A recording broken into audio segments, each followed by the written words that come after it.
వి gold trusted gold buyers మీరు తాకట్టు పెట్టిన బంగారాన్ని విడిపించి ఈ రోజు ఉన్న మార్కెట్ ధరకు కొనబడును. నమస్తే, welcome to I dream inside politics with కవిత.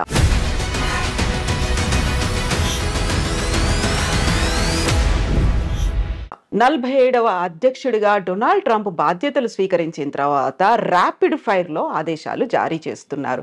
జన్మతః వచ్చే పౌరసత్వాన్ని రద్దు చేశారు. విదేశాలకు చేసే సహాయాన్ని 90 రోజుల పాటు నిలుపు చేశారు. దీంతో పాటుగా H1 వీసాల మీద చర్చలు, వాదనలు కొనసాగుతున్నాయని చెప్పారు. అండ్ ఆంక్షలు కూడా కొనసాగుతున్నాయి. భారతదేశం మీద ద్వైపాక్షిక సంబంధాలు ఎలా ఉండబోతున్నాయి? ఈ ఎగ్జిక్యూటివ్ ఆర్డర్స్ భవిష్యత్తులోనూ ఇలాంటి సంచలనాలనే కలిగించబోతున్నాయా? మనతో పాటుగా ఉన్నారు డాక్టర్ జయప్రకాష్ నారాయణ గారు. సార్ నమస్తే. నమస్తే కవిత. సార్, గతంలో మనం మాట్లాడుకున్నాం డొనాల్డ్ ట్రంప్ అధ్యక్షుడిగా రాబోతున్నాడు అని. వచ్చేసారు, రాగానే ర్యాపిడ్ ఫైర్ లో ఆదేశాలు అనేవి, ఈ ఎగ్జిక్యూటివ్ ఆర్డర్స్ అనేవి అసలు పెద్దన్నగా మనం భావిస్తుంటాము అమెరికా అని. ఎలా అనిపిస్తున్నాయి సార్ విదేశాల మీద? మనం రెండు విషయాలు ట్రంప్ను గురించి గట్టిగా ఆలోచించాలి. ఒకటి, గత 2-3 రోజులుగా ఆయన పని చూస్తున్నట్టయితే చెప్పిన మాట చాలా మేరకు చేస్తాడు. ఎందుకంటే ఇంకోసారి మళ్ళీ అవకాశం లేదు ఆయనకి. వృద్ధాప్యంలో ఉన్నాడు. తన బ్రాండ్, తన మార్క్ ఉండాలని చెప్పని ఏం చేయబోతున్నాడో ముందే చెప్పాడు. ఎన్నికల్లో ఆయన ఏమీ రహస్యం ఏం లేదు, మంచిగానే చెడుగానే. ఉదాహరణకి క్యాపిటల్ మీద, అమెరికన్ పార్లమెంట్ మీద దాడి చేసిన వాళ్ళు నిజంగా దేశద్రోహం కొడుకున్నట్లెక్క. హింసకు పాల్పడ్డారు, కొంతమంది మరణాల కాలకులైనారు. వాళ్ళందరినీ క్షమాపేక్ష ప్రసాదిస్తున్నాడు, ఇచ్చాడు. మంచిగానే చెడుగానే ఆయన చెప్పింది సీరియస్గా తీసుకుంటున్నాడు, స్ట్రాంగ్గా చెప్తాడు కూడా. రెండోది, ఇనాగరల్ స్పీచ్లో ఆయన ఒక మనిషిని ఉదహరించాడు. ఆయన విలియం మెకిన్లీ అని, అమెరికా రాష్ట్రపతిగా 1897 నుంచి 2001 దాకా ఉన్నాడు ఆయన. 2001లో సెప్టెంబర్లో ఆయన చంపేశారు. ఈ హత్యకు గురైన రాష్ట్రపతుల్లో ఆయన ఒకడు. ఆయన తర్వాత థియోడోర్ రూజ్వెల్ట్ వచ్చాడు. మెకిన్లీ ఆయన్ని ప్రస్తావించాడు. మెకిన్లీ రెండుకి ప్రధానంగా పేరున్నవాడు. ఒకటి, టారిఫ్లు, ఇతర దేశాల నుంచి దిగుమతుల్ని తగ్గించడం, దాని మీద ఈ టారిఫ్లు పెట్టడం. రెండు, దేశ విస్తరణ కాంక్ష. అమెరికా చివరిసారిగా విస్తరణ చేసింది మెకిన్లీ సమయంలో. స్పానిష్ వార్ అని చెప్పని 1898లో ఆ వార్లో గెలిచిన తర్వాత ఈవేళ ప్యూర్టోరికో ఆ రకంగా స్పెయిన్ నుంచి వచ్చింది. ఈవేళ క్యూబాని విడుదల చేశారు. అమెరికానే దానికి మోక్షం కలిగించి స్వతంత్ర దేశంగా చేసింది. అట్లాగే ఆయన కాలంలోనే ఈ హవాయి రాష్ట్రం అది అమెరికాలో కలిపేసుకున్నారు. ఫిలిప్పీన్స్ స్పానిష్ వార్లో స్పానిష్ కాలనీ, అది అమెరికా చేతుల్లోకి వచ్చిన తర్వాత స్వతంత్ర దేశంగా అయింది. కాబట్టి ఆయన పనామా కెనాల్ గురించి కానీ మరోదాని గురించి కానీ మాట్లాడుతుంటే చాలా సీరియస్గా తీసుకోవాలి. ఎందుకంటే ఆ మెకిన్లీ ప్రభావం ఏమైందని ఆయన స్పష్టంగా చెప్తున్నాడు. మూడోది, ట్రంప్లో ఏమిటంటే ట్రాన్సాక్షనల్ మ్యాన్. పెద్ద సిద్ధాంతాలు అలాంటివి ఏమి పెద్దగా ఉండవు ఆయనకి. ఆ సందర్భాన్ని బట్టి ఏది లాభం అనుకుంటే తన దేశానికి, తన నమ్మిన లక్ష్యాలకి, దానికి ఆయన సిద్ధం. అప్పటికప్పుడు నిర్ణయాలు ఉంటాయి. డీల్ మేకింగ్ ఆయన ఎప్పుడు కూడా గర్వంగా చెప్తుంటాడు, నేను డీల్స్ బాగా చేస్తాను, ఒప్పందం చేసుకుంటాను, వాడికి కావాల్సింది ఇస్తాను, నాకు కావాల్సింది తీసుకుంటానని చెప్పని. కాబట్టి ఉడుపుగా ఆయనతో ఫైట్ చేయాలి. అంతే తప్ప సిద్ధాంతం ప్రకారం ట్రంప్తో ఫైట్ చేస్తే సిద్ధాంతం ఆయనకు లేనప్పుడు ఉపయోగం లేదు.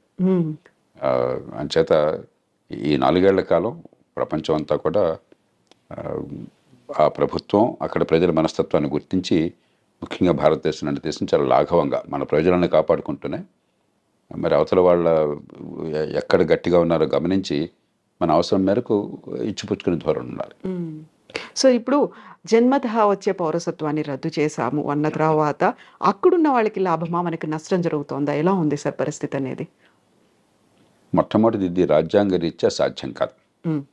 అమెరికన్ రాజ్యాంగంలోనే అమెరికా గడ్డ మీద పుట్టిన వాళ్ళకి పుట్టుకతో పౌరసత్వం వస్తుందని చెప్పి రాసుకున్నారు.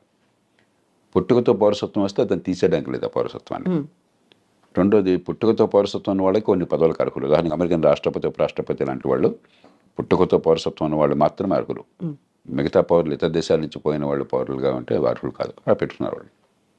కాబట్టి అది సాధ్యం కాదు. కానీ ఆయన ఎందుకు చేశాడంటే ఆయన 2 కారణాలుగా, ఒక బలమైన సంకేతాన్ని ఇవ్వాలి, అక్రమ వలసదారులకి వ్యతిరేకము, నేను ఇంకా క్షమించను అని చెప్పడానికి. రెండోది, ఇది ఖచ్చితంగా సుప్రీంకోర్టు దాకా పోతుంది. అమెరికాలో తుమ్మిన దగ్గర సుప్రీంకోర్టు దాకా వెళుతుంది. ఎందుకంటే అది లిటిగేటివ్ సొసైటీ. ప్రతిదానికి ఒక కోర్టుల వివాదాలు, దావాలు, ఆ దేశ సంప్రదాయంలో భాగం అది, ఆ దేశం జన్యువుల్లో భాగం అది. సుప్రీంకోర్టుకి వెళుతుంది.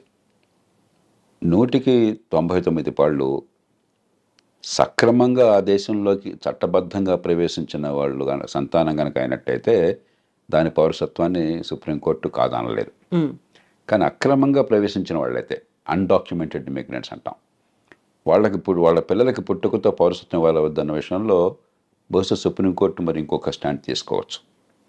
కాబట్టి భారతీయ సంతతి వాళ్ళకి నేను అనుకోవటం, మన వాళ్ళు 195 భారతదేశం నుంచి వెళ్ళిన వాళ్ళు అమెరికాకి నైపుణ్యము విద్య ఉన్నవాళ్ళు, డాక్యుమెంటెడ్ ఇమిగ్రెంట్స్ అంటే వీసాలు వగేరా పొంది చట్టబద్ధంగా వెళ్ళిన వాళ్ళు. కాబట్టి వాళ్ళకి ఇబ్బంది ఉండకపోవచ్చు. కానీ అన్డాక్యుమెంటెడ్ ఇమిగ్రెంట్స్ పిల్లలకు మాత్రం ఆ పౌరసత్వం ఉంటుందా లేదని సుప్రీంకోర్టు చేతిలో ఆధారపడి ఉంటుంది. ఇక రాజ్యాంగాన్ని మార్చడం అమెరికాలో దాదాపు అసాధ్యం. అలా కాకుండా అమెరికాలో పుట్టుకతో పౌరసత్వం రాకుండా చేయాలి అని చెప్పని కనుక అన్నట్టయితే అమెరికాలో పార్లమెంట్లో 2 సభలు, senate, American house of representatives, దానిలో 3/2 మెజారిటీ కావాలి. 4/3 రాష్ట్రాలు ఆమోదించాలి. అమెరికాలో ఇది తల్లకిందులుగా తపస్సు చేసినా కూడా సాధ్యం కాదు. కాబట్టి కొంతమేరకు అంటే అక్రమంగా ఆ దేశంలోకి ప్రవేశించిన వాళ్ళ సంతానానికి పౌరసత్వం లేకుండా సుప్రీంకోర్టు ఏమన్నా కనుక రాజ్యాంగాన్ని ఆ రకంగా వాళ్ళు విశ్లేషించినట్టయితే అది సాధ్యం కావచ్చు. భారతీయ సంతతి వారికి ఇబ్బంది ఉండదు. కానీ భారతీయులు ఖచ్చితంగా అక్రమంగా చొరబడేవాళ్ళు కొంతమంది ప్రయత్నం చేస్తున్నారు. అదివరకు నాకు తెలియదు. ఈ మధ్య కొన్ని అంకెలు చెప్తున్నారు, 7.5 లక్షల మంది దాకా ఉన్నారని. అది దాన్ని మనం ప్రోత్సహించకూడదు. అలాంటి వాళ్ళకి ఇబ్బంది కలిగితే దానికి మనం బాధ కూడా పడకూడదు. ఎందుకంటే మన దేశ బ్రాండ్ పోతుంది. ఇక్కడ చదువుకున్న వాళ్ళు, నైపుణ్యం ఉన్నవాళ్ళు పద్ధతి ప్రకారం వస్తున్నారు, ఆ దేశానికి మంచి చేస్తున్నారని చెప్పిన భావం ఒక బ్రాండ్ ఉన్నది. అలా కాకుండా మనం కూడా ఇతర దేశాలలాగా అక్రమంగా చొరబడుతున్నారు, దక్షిణంలో సరిహద్దు నుంచో లేకపోతే కెనడా నుంచో ఇల్లీగల్గా వెళుతున్నారు, ఇక్కడ సరిపడిపోతున్నారని చెప్పిన భావం ఉంటే మన దేశానికి నష్టం, కొంతమందికి లాభం కలగచ్చు.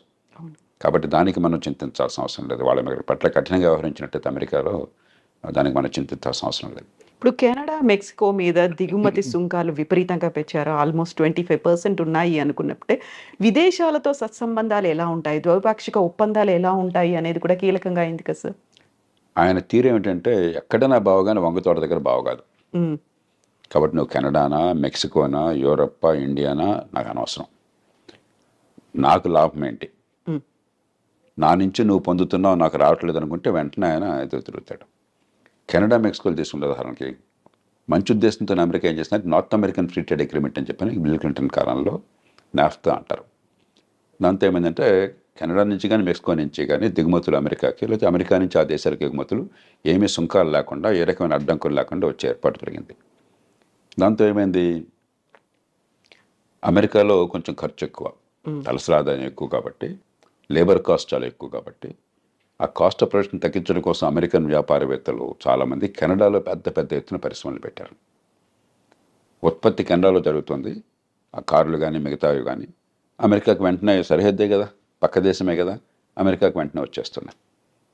అమెరికన్ వినియోగదారులకు లాభం జరుగుతుంది, కానీ అమెరికన్ ఉత్పత్తిదారులు నష్టపోతున్నారు.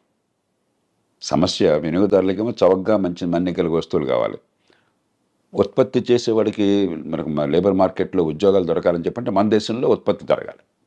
ఈ రెండింటికి మధ్య క్లాష్ ఉన్నది. ఇక్కడ ఏంటంటే ట్రంప్ ఆయన పార్టీ ఈ ఉత్పత్తిదారుల పక్షం వహించారు. మన దేశంలో మన వాళ్ళకి ఉద్యోగాలు రావాలి, వాళ్ళకేమిటి రావటం అని చెప్పన్నది. అలాగే అంతకంటే అమెరికాకి చాలా ఇబ్బంది కలిగించేది ఏంటంటే చైనా వాళ్ళు అర్థం చేసుకున్నారు, మన మీద ఆంక్షలు పెడతారు ఉన్న కొద్దికిని. ఎందుకంటే అదివరకు జపాన్ చాలా అమెరికా భావించేవాళ్ళు. రొనాల్డ్ రేగన్ కాలంలో జపాన్ అన్ని ఎగుమతి చేస్తుంది, మనం పెద్దగా ఎగుమతి చేయలేకపోతున్నాం, వాళ్ళకి మన దేశం మొత్తం వాళ్ళ వశమైపోతుంది, మన డబ్బంతా వాళ్ళ చేతుల్లో చేరుతుందనే భావం బలంగా ఉండేది. ఇప్పుడు చైనా మీద అలాంటి భావం ఉన్నది. చైనాతో ట్రేడ్ సర్ప్లస్, చైనాకి $200-300 బిలియన్ ట్రేడ్ సర్ప్లస్ ఉంది అమెరికాతో. కాబట్టి డాలర్లన్నీ కొన్ని $1 ట్రిలియన్ చైనాలో పోగొడుతున్నాయి. మరి మనం వదిలేస్తే పూర్వం జపాన్ వాళ్ళు అమెరికాలో పెద్ద కంపెనీలు కొన్నట్టుగా చైనా వాళ్ళు కూడా అమెరికా ఆర్థిక వ్యవస్థను సొంతం చేసుకుంటారు. కాబట్టి అది జరగకూడదు అని చెప్పని ఆంక్షలు పెడుతుంటే చైనా వాళ్ళు ఏం చేస్తున్నారు తెలివిగాను, మెక్సికోలో ఫ్యాక్టరీలు పెట్టారు. మెక్సికో సంతోషంగా ఆహ్వానిస్తుంది, ఏ దేశాన్ని విదేశీ పెట్టుబడులను ఆహ్వానిస్తుంది. మనం కూడా ఎవరైనా పెట్టుబడులు పెడతామంటే మనం సంతోషంగా రమ్మని చెప్పంటాం మన దేశంలోకి. కాబట్టి చైనా వస్తువులు చైనా నుంచి రాకుండా మెక్సికో నుంచి వస్తున్నాయి. ఈ 2 కారణాలుగా ఆయన గట్టిగా విరుచుపడుతున్నాడు. మూడో దానికి కోపం ఏమిటంటే దానికి కొంత ఆధారాలు కూడా ఉన్నాయి. అమెరికా ఇవాళ ప్రపంచంలో మాదక ద్రవ్యాలు, ఈ డ్రగ్స్కి ప్రపంచ క్యాపిటల్ అయిపోయింది. డిమాండ్ అక్కడ విపరీతంగా ఉన్నది. కొన్ని కోట్ల రూపాయలు ఖర్చు పెట్టడానికి సిద్ధంగా ఉన్నారు అక్కడ జనం కొనటం కోసం చెప్పని. మత్తుకి అలవాటు పడ్డ వాళ్ళు చాలామంది ఉన్నారు, బానిసలు అయిపోయినారు. అవన్నీ ఎక్కడి నుంచి వస్తున్నాయి? వాళ్ళకి సముద్రం నుంచి రావడం చాలా కష్టం, భూభాగం నుంచి, మెక్సికో నుంచి వస్తున్నాయి. ఎప్పుడైతే దీనిలో కొన్ని కోట్ల డాలర్ల లాభం ఉన్నదో కార్టెల్స్, బలమైన సంఘటిత నేరస్తులు, గతంలో మాఫియాలు అనేవాళ్ళం, ఈ మాఫియాలు డ్రగ్ కార్టెల్స్ అంటాం, వాళ్ళు $100 బిలియన్ల డబ్బులు చేసుకుంటున్నారు.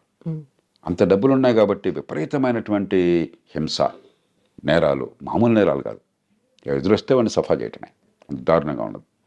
కాబట్టి వాళ్ళని అరికట్టాలని చెప్పన్నా కూడా దక్షిణ బార్డర్, ముఖ్యంగా మెక్సికో బార్డర్తో, ఒకటి ఇమ్మిగ్రెంట్స్ రాకుండా ఆపాలి, రెండు ఇది డ్రగ్స్ రాకుండా ఆపాలి. అందుకనే ఆయన డ్రగ్ కార్టెల్స్ని టెర్రరిస్టులుగా ప్రకటించాడు. అప్పుడు అమెరికన్ చట్టం కింద చాలా అధికారాలు వస్తాయి రాష్ట్రపతికి. అవసరమైతే మెక్సికోలోకి తన సైన్యాన్ని పంపించి దాడులు చేసి వాళ్ళని చంపే హక్కు కూడా వస్తుంది అన్నమాట. అంచేత మెక్సికో విషయం ప్రత్యేకం. కానీ మొత్తం మీద ఖచ్చితంగా ఆయన చైనా మీద కానీ, చివరికి వీలుంటే అవసరమైతే మన మీద కానీ ఆయన అవసరమైతే టారిఫ్లు పెడతాడు. ఎందుకంటే మనతో ఉదాహరణకి పెద్ద చైనా లాగా కాకపోయినా మనకు కూడా 15-20 బిలియన్, 20-25 బిలియన్ డాలర్లు, $30 బిలియన్ మనకి సర్ప్లస్ ఉన్నది. అమెరికా ఒక్కటే పెద్ద దేశం, భారతదేశం ట్రేడ్ సర్ప్లస్ ఉన్న దేశం అమెరికా ఒక్కటే పెద్ద దేశాల్లో, $35 బిలియన్. చైనాతో మనకి 90-100 బిలియన్ లోటు ఉన్నది. అమెరికాతో 30-35 బిలియన్ సర్ప్లస్ మిగులు ఉన్నది. ఆయనకి ఎక్కడ ఏ దేశానికి తన దేశంతో వాణిజ్యంలో మిగులున్నా సరే ఆయనకి వెంటనే అక్కసు, వాడు వస్తువులు మన దగ్గర అమ్ముకుంటున్నాడు, మనం అమ్మలేకపోతున్నాం అని చెప్పని. హ్యార్లీ డేవిడ్సన్ ఒక కంపెనీ ఉంది, ట్రంప్ 2-3 సార్లు దాని గురించి ప్రస్తావించారు. ఈ మోటార్ సైకిల్ నడుపుతారు, అవి ఏమిటో నాకు తెలియదు కానీ కొంచెం ఈ కుర్రాళ్ళు కొందరు మోసపోతారు, చాలా ఖరీదైనటువంటివి. మన వాళ్ళు ఖరీదైన వస్తువులు మన దేశంలో లగ్జరీ ట్యాక్స్ చాలా ఎక్కువ పెడతాం. ఆయన 2-3 సార్లు ప్రస్తావించాడు, ఇండియా టారిఫ్ కింగ్, చూడండి హార్లీ డేవిడ్సన్ మోటార్ సైకిల్ మీద టారిఫ్ పెట్టారని చెప్పని. అలాంటి విషయాల్లో మనం కొంచెం సౌమ్యంగా, పెద్ద నష్టమే లేదు, ఆయనకి ఏదైతే గట్టిగా బుర్రలో ఉందో దాన్ని తగ్గించేసుకోవాలి.